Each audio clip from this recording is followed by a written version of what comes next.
you do. So everyone, welcome. I have with me a dear friend, Andreas Philippopoulos-Mihalopoulos, an amazing guy, wonderful colleague. I escaped academia. He hasn't. He's professor of law and theory at Westminster, but he's spending a lot of time doing performance art. He's a fiction writer. He's an incredibly creative thinker, and he's an absolutely adorable human being. And it's lovely to have you here, Andreas. And Andreas and I are just going to basically play together, conv exploration style, conversational exploration, and see where it goes. Andreas, where would you like to go first? I love that. You know what? I wanted to pick up on the interlapping. It's been with me for a while. Interlapping is, for context, is something that you used in your recent podcast. And you're trying to put together, I think, different practices. And of course, you can talk a bit more about what it is exactly and how you mean it. But the reason for which I love it is because it brings a very aquatic feel to it. Of course, I I love lapping waves, wavelets. I don't like huge waves. I'm fascinated by them. Everyone is fascinated by tsunamis, etc. But what I'm really interested in is this kind of slow overlapping, but as you say, interlapping, because these are not different matters. They're the same matter moving and creating layers and surfaces which come and interplay. And to me, the maybe because it's a very soft Monday and I'm feeling it, but that's how I feel the world today. I feel it very nicely, slowly lapping. And of course, there's crises and horrors, but there's also the possibility of just finding little pulsating moments of being where you you become one with the surrounding waves, the little interlapping materiality that Yeah, you co-create, of course, you co-generate. yeah. I kind of think that we are a form of interlapping. I feel like we're a kind of complex generative material cascade of intelligences, some of which are millennia older than even the human form, speaking some of the earliest languages of the planet, dark and light and movement. Um, but I also love the idea of interlapping as a metaphor for perhaps somewhere where socially and politically we as a species need to move towards in an imaginary to move us away from hierarchies and centrisms, which, as we look out across the world and we look at what's happening now, and we look at the kind of as a kind of an inflection point that we're Mm, reaching with, the neoliberal removal of the ceiling on inequality and the accumulation of unaccountable levels of wealth in some, and the concomitant predatory pressure that goes with that intrinsically, it's intrinsically anti-democratic characteristics. I think this idea of interlapping is very invitational in terms of thinking of how consciousness shifts come, how we as human collectives, as communities, might start to imagine a different way of co-creating worlds that we want to live in, worlds otherwise to the current one world, which is mm. so destructive. And I'd love your thoughts on that because I know that your work is also highly politically relevant. Thank you. The way I've been trying to think through this is through I suppose what one could call some sort of elemental thinking. And I'm really in the past I've used air quite a lot. Now I've decided that I can finally succumb to my artistic practice, passion, which has always been water, and move it into the academic.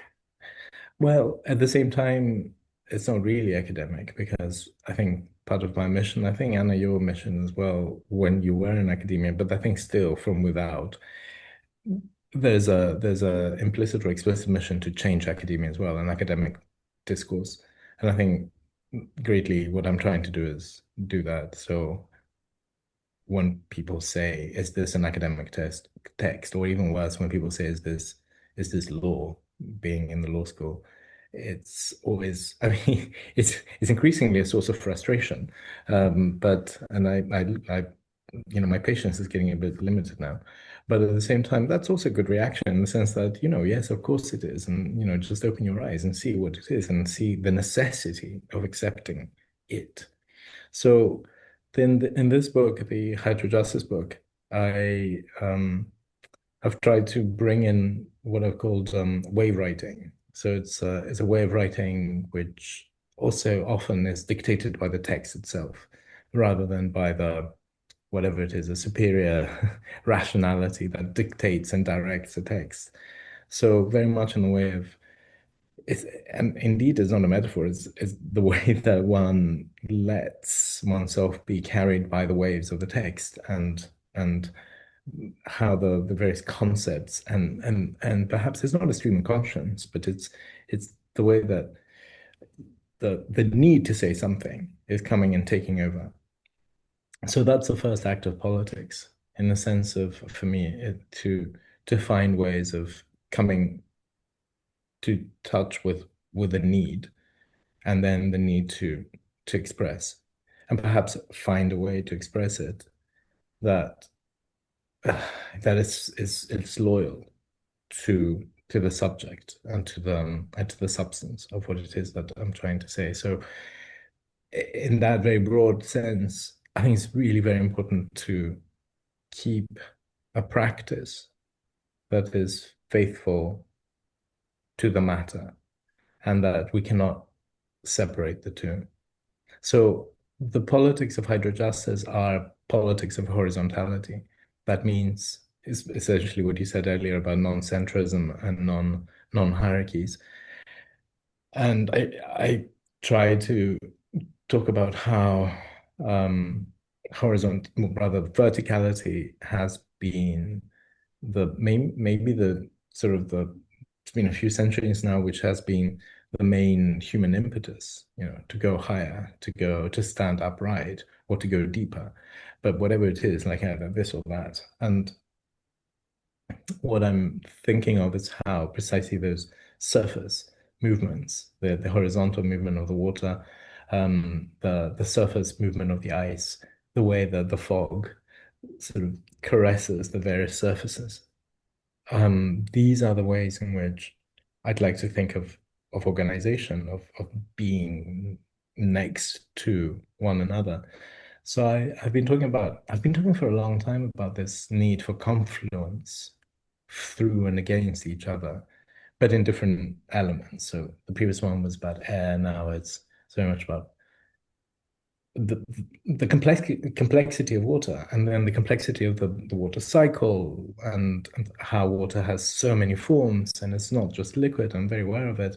I still am interested in the liquid, because there is where you can see those things much more readily, and the precisely that thing of, and we'll use the word again, interlapping, where there is a sort of a movement to cover the upper surface, but at the same time without relinquishing the fact that there is a commonality of matter, whatever the surface and wherever this thing is moving towards. And so that's the second, perhaps, moment of politics and hydrojustice. It's to practice the both this connection between the matter and the practice that is horizontally, without distinguishing between practice and matter, and without trying to build a hierarchy of concepts or a hierarchy of meaning. And that's particularly difficult because, of course, we are constantly required to create a hierarchy of meaning that is, bullet one, bullet point two, da da da da da da. This is so much easier. It's the kind of stuff that people like to read, and I'd like to read it sometimes too, but that was not the purpose of the book. And so then I think the other thing that I tried to do is think of my connection to water ethnographically. And that I think is perhaps the most interesting part of writing. So to be able to write about oneself without necessarily talking about oneself. Yes, sometimes no. But being aware of the fact that whatever you do, you just talk about, you write about yourself. and and the self is the thing that contains everything else as well as being contained by everything else. So the self is dilutable, is gone, and that's the practice of it. So to allow the text to come and flood flood the self, and and still come up with some sort of bubble of of I wouldn't say coherence, but perhaps of bubble of roundness. Of what? Roundness. Yeah. I like the, There's so yeah. much that comes up as I listen to you there. I mean, I think that, this point about materiality and the point about the kind of more than conscious openness to the significance of materiality itself in the writing is really stunning, because I think, particularly as Westerners, we tend to privilege a very narrow cognitive frame, and it goes with the horizon, with the hierarchical and the sense of orderingness. Mm. The minute we put something in a line and say 1, 2, 3 and prioritize, Yeah. we're creating a kind of a tunnel, right?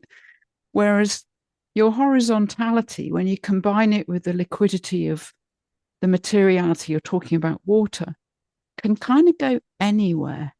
It's Mm. rhizomatic in the sense Mm. that it moves laterally, but it's not only on the surface because it seeps below. Water has a way of finding channels in the most unexpected places. And as a kind of political metaphor, I find it really intriguing because I remember years ago reading Upendra Baxi, who claimed that there was no outside to neoliberalism, that, we were kind of, if you found an interstices, you were kind of, that was great, but there was no outside. But when you start thinking politically with water, water is kind of undefeatable in some amazing sense, because even when you contain it, you can't guarantee that it's going to remain contained over time. There's something extraordinarily resilient about water, even in its most gentle formation, its most gentle expression. It is always somehow has this intrinsic possibility of exceeding the boundaries of the assumed. And I love that because it really ties in with the idea of the hypnotic. So stay with me here. But sometimes when you work with a client, what you're really interested in is not giving them any new particular thing. What you're really interested in is destabilizing a present certainty that is counterproductive for them, that they experience themselves as a form of auto limitation, whether or not they're aware of it. And I feel that politically we're in the same kind of position where we've got a collective set of auto limitations, things that we take as given, kind of reality tunnels that we're inhabiting together that operate a kind of closure, but thinking rhizomatically and thinking even more fluidly than a rhizome with water, which isn't even constrained to a kind of root, Mm. but can expand beyond even lateral root relationships. I think is a lovely idea of a kind of flooding, a kind of swarming, a kind of overwhelming of the closures that is intrinsically invitational to an otherwise without dictating what that otherwise Yeah. would be. And that's where the co-negotiation, the interlapping that you mentioned, the multiplicity of surfaces, the foldings, Mm. the engagement and necessity of, maybe Donna Haraway would say, of staying with the trouble, of Mhm. staying together in these moments where we're challenging the closure and the certainty that keeps us so limited. So that was just stuff that was just coming to me Yeah, listening beautiful. to you. Beautiful. And as you say, I mean, water is precisely, I mean, it's the embodiment of what of the way that Deleuze and Guattari have interpreted Spinoza's affect, that is the thing that exceeds the body of its emergence. And it's so beautiful to think of something that, yes, it has a body and it has a thing in which it emerges, but then in its own practice, emergence is rather the excess is included, And as you say, you can never contain water, and the water will find a way out, and etc. And all will, will evaporate, or will solidify, will, whatever. So it's will seep, and it's just this is stunning because at the same time it really defies pretty much the quite a lot of the way that the Western, especially logic, has been operating. And of course, in order to study and understand water, we've always placed it in tubes and boxes and things in lab conditions. But that misses out on the mad creativity of water and how it keeps on, becoming like it never is. It's always this mad becoming. And I think that probably applies to all elements. But the reason for which I'm particularly interested in water as well is because there's a I'm not being nostalgic about this uh, this idea of water is where we came from, not in a geological sense, perhaps, but I would like to place it in precisely a planetary context. And it's very interesting how in English we have settled on the name Earth, but we all know that there's much more water than Earth, etc., etc. We also have discovered that right in the core of the planet there is water, and in some form. And I I go with there's a Greek word which I think is exceedingly beautiful, and it's called hydrogeus, and it's hydra and gear, the earth at the same time. So it's almost like Mm, there's an earth, but it's hydra, and it's almost like it's a flooded earth. It's the big blue, etc. And in that sense, there's a nostalgia. When currently, as we speak, I think Artemis, this is it Artemis 2, I think is the spaceship that mm, is sent by NASA.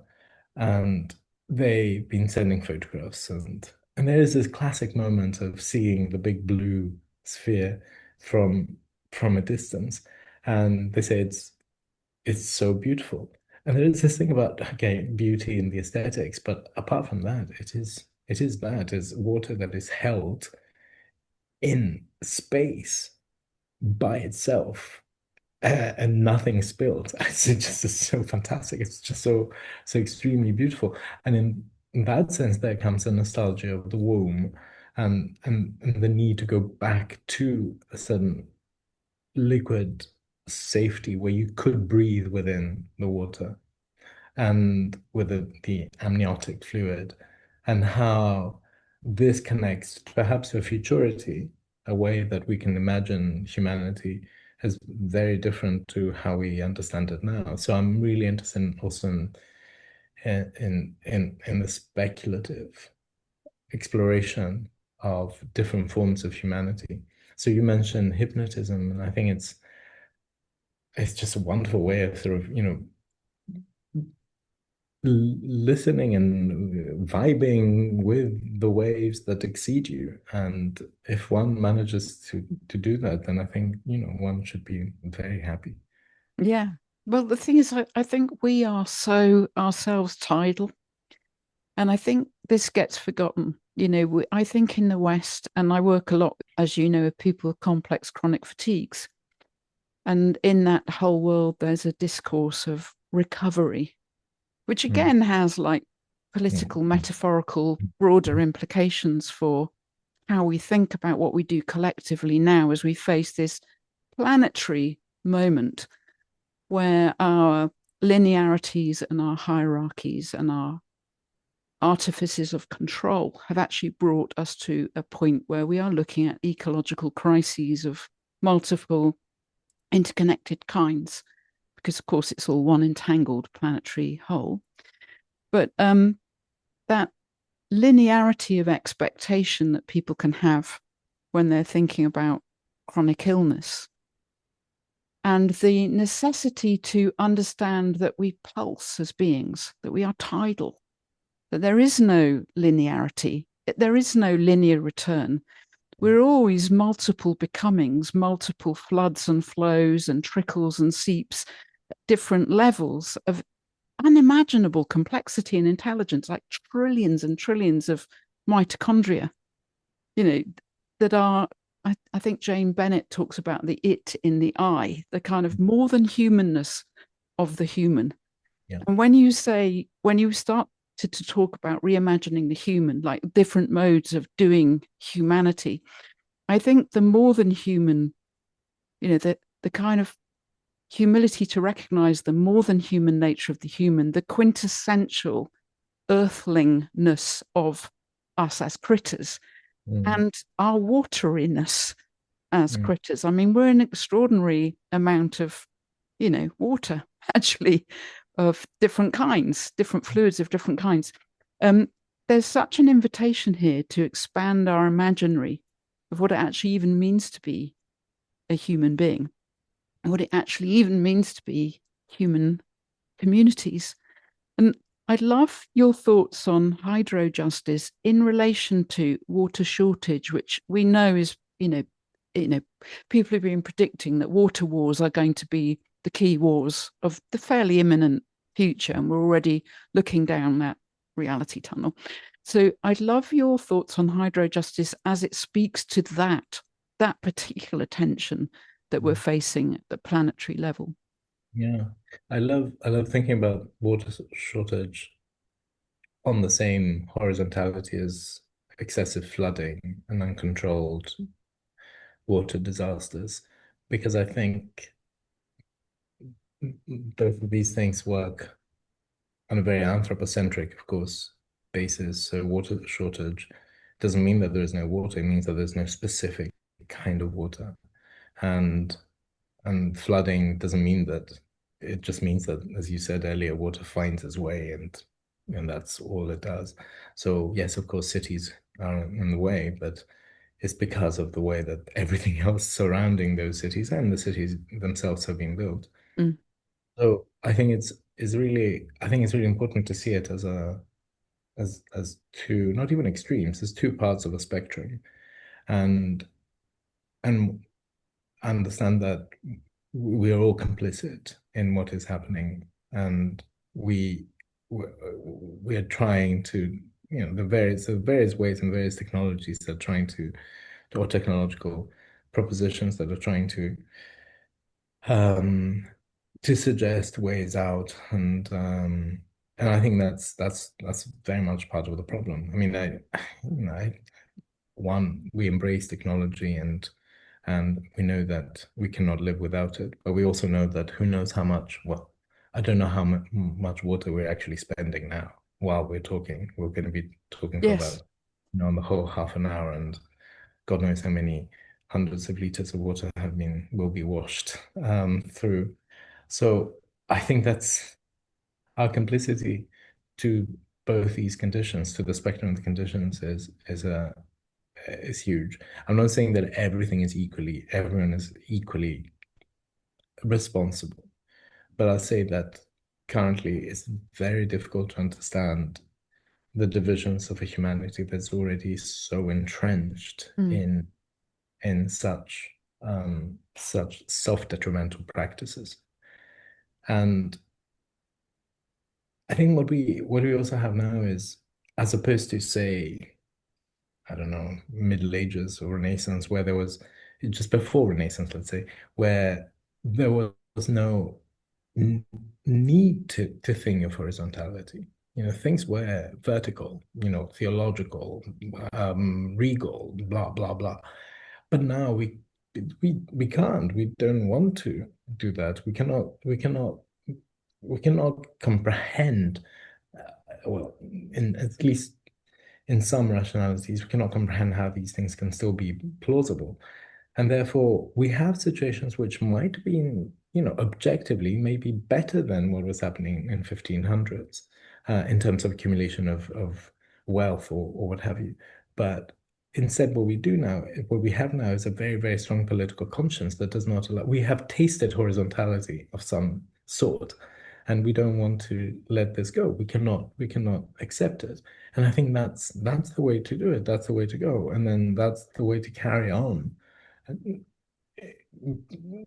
with this kind of form of resistance. But then resistance takes so many different forms, and I still don't think that we can think of, this solitary hero or something like that. We need to think of waves of action that are happening, and we just ride that wave, and we are part of the wave, and we become the wave, and things change. Mm. But there's also temporality with it, just like floods, just like water shortages. There's a temporality, and that's something we cannot do much about. There's a thing that if we do believe in, if we do give ourselves to the practice of waves, and that change only comes through waves, then we cannot even force that change. We have to wait until that horrible, and that's perhaps the thing that I say to myself, that I draw some sort of hope precisely from this sense that things go into cycles, and then because of social media, because of, the way that life has sped up, hopefully this horrible cycle, politically and in terms of uh, world violence, will go a bit faster, and then we'll go to another arch Mm. of a cycle. Hydrojustice isn't the way that I've imagined it, isn't trying to give answers. Yeah, sure. It's opening up a space where questions are being questions are being asked.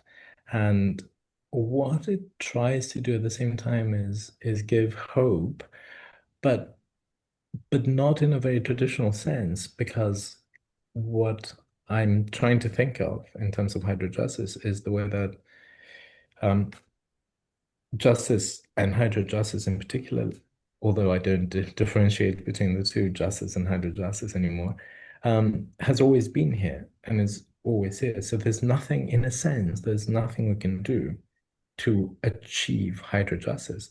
The planet lives in a state of hydrojustice. So we have obscured it. We have placed things on top of it. Um, we've buried it under the debris of accumulation and capitalism and neoliberalism, extractivism and colonialism. But hydrojustice hasn't gone away, and it's there. So when I spoke about the womb in relation to the planet, these are the temporalities that we're talking about. And this temporality in here is hydrojustice. Hydrojustice is there. So of course there are moments of intense hydro injustice. We're surrounded by it everywhere. Like the fact that we can switch on our tap and water comes out is is an instance of hydro injustice, considering the people in Central Africa that have to walk for 15 kilometers a day in order to get some water, and that water is probably not potable. So so the scales are very anguishing, but at the same time calming if we remove ourselves from the preciousness of what the human, the way we understand it now, is. So I'm in a, and this comes from my speculative fiction, where I'm imagining a world where the human is changing and is becoming closer to what I've called hydrohuman, and whatever that is. And there's so many ways of one can imagining that. But I think on a molecular level, there's there might be a change that will respond or will precipitate the big planetary changes that we will be witnessing, and we are witnessing. Coming to some sort of flow with the planetary hydrojustice moment that hasn't left even for a second. Mm. So would you argue then, Andreas, or is your sense that verticality is no longer sustainable? That verticality itself has gone too far, that it's too, I mean, the verticality of, for example, the billionaire, trillionaire now class, one Mm. trillionaire, but, a significant one, one with a very verticality driven agenda, shall we say. Um, that's hugely problematic. But verticality generally, maybe, in the sense that we've always, as communities, thought in terms of specific leaders, people who inspire, right? People around whom we cluster. Yeah. Um, and there's a sense in which that can be transformative. But my sense for a long time has been that we need to move to a more distributed intelligence, to a much, much more collective, not even necessarily communitarian, but collective, distributed way of addressing challenges that we face, because that allows for multiple kinds of horizontal dynamics, non-centralized, but potentially with enormous capacity to communicate with each other from within a shared framework of epistemic equality, say, if we could imagine such a thing, um, and the capacity to unfold iteratively place sensitive, located, particular, sometimes unique responses to challenges that may be refracted in terms of, yes, there are commonalities, but there are also distinctions. And here I think, again, there's an interesting analog to water. Because I think is it Jamie Linton who talks about the problem with the idea of a global water supply, like in kind of like institutional World Health Organization or other global level organizations. There's this notion of a global water supply, which flattens out all the mad excesses and localized expressivenesses of waters of many kinds in many different situations. As you said, there are topologies, there are geographies, there are relations, there are, there'll be atmospheric dimensions in any given topology that are unique to that particular interaction between land, mass, air, and water. And I kind of feel that there's a metaphor there for how we might aspire to stay with the trouble we're in, and how we might aspire as humans who are happy to ask different questions without necessarily finding emphatic answers, to explore a way forward together to generate multiple kinds of responses that are apt, exquisitely apt for the situation in which they emerge. I think we just need a much more horizontal politics, really, from what you're saying. I mean, if I'm understanding you correctly, and I'm hearing a really important critique of verticality and where it's led us in what you're saying. Would you That's agree? exactly. Have I misheard you? I know you haven't missed out. Thank you. Thank you for hearing very attentively.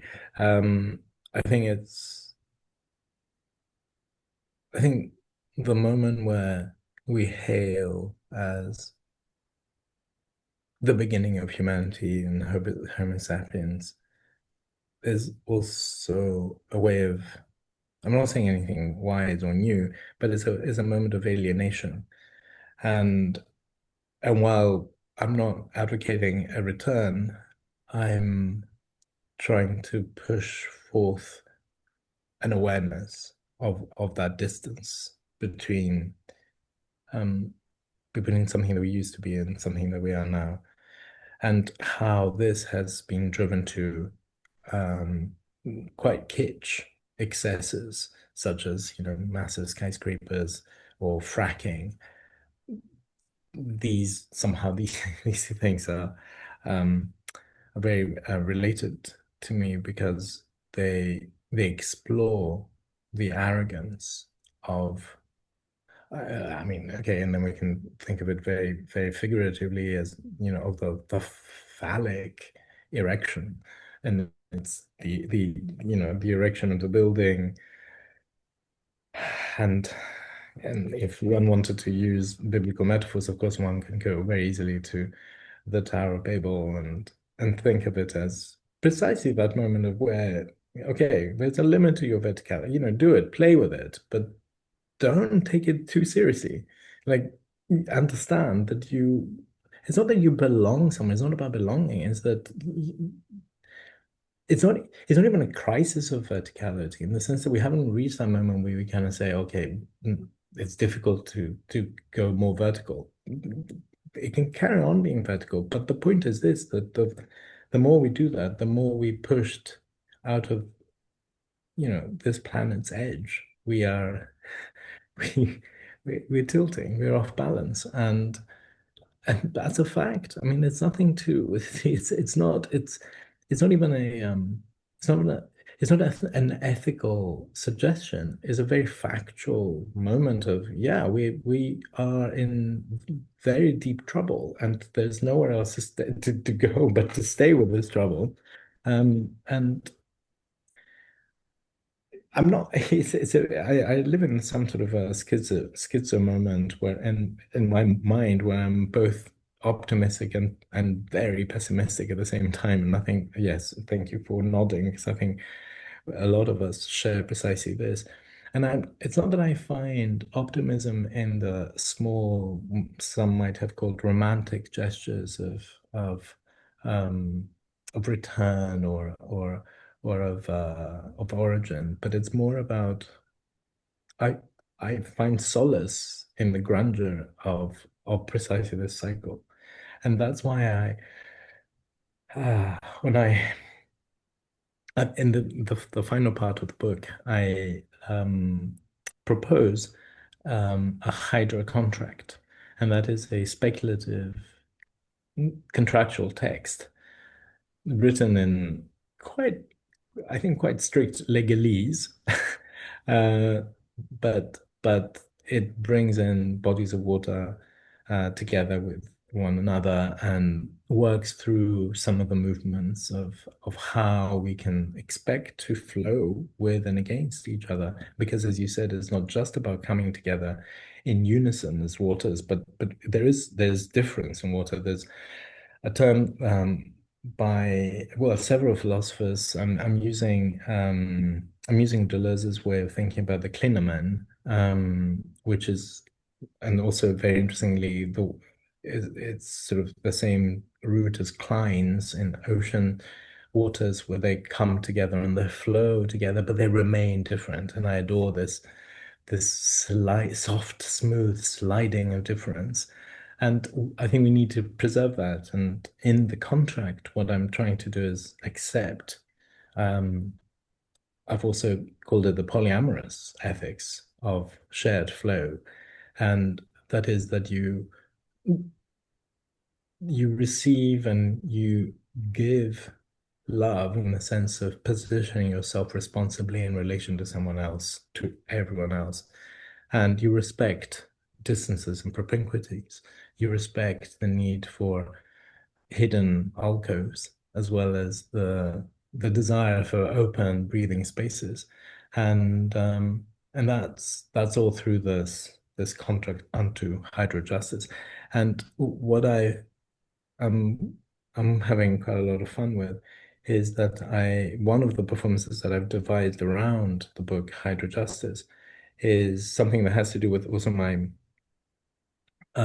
visual art production, which works with folds and flows, but actually an actual material concertina, sort of blocks of paper.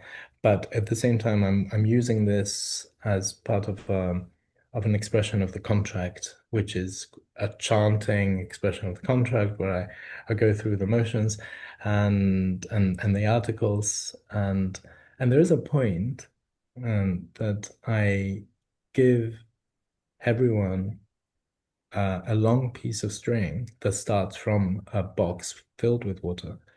And then it's very important for me that the string does the whole round and brings in almost everyone, if possible, absolutely, not every, almost, absolutely everyone in the room. And and the string is still a little wet, and so everyone has to hold it. And pretty much, I'm hoping that they're holding for the rest of the performance. Mm. And it creates a very interesting space. It creates almost like in Jewish Orthodox tradition, there's practice of the eruv, the the string that they place around an area in the Shabbat during the Shabbat, so they can freely move and do some semblance of natural life, of sort of everyday regular life. And in a sense, that creates a bit of a sense of safety, but also a sense of pulsing community around me. And I love that moment where there is a little bit of a wave created on the basis as something as simple as a bit of wet string. That's wonderful. I know that you said you had to go at this particular point in time, so we'll have to end it here. But I feel like we've got so much more to explore here, Andreas. Um, have you got, by any chance, a link to a film of that performance that I could make available for people listening to the podcast or watching this on YouTube? I think there's some filming that has been done, and so I can send it to you, That yes. would be amazing. I think people might appreciate that. And thank you so much for giving up your time this afternoon. And you are Absolutely. there in the city of water. I am in Venice. So Yes, enjoy Venice, Andreas. And I very much look to continuing this conversation with you at some future point soon. I would love to. Thank you, Anna. All right, take good care.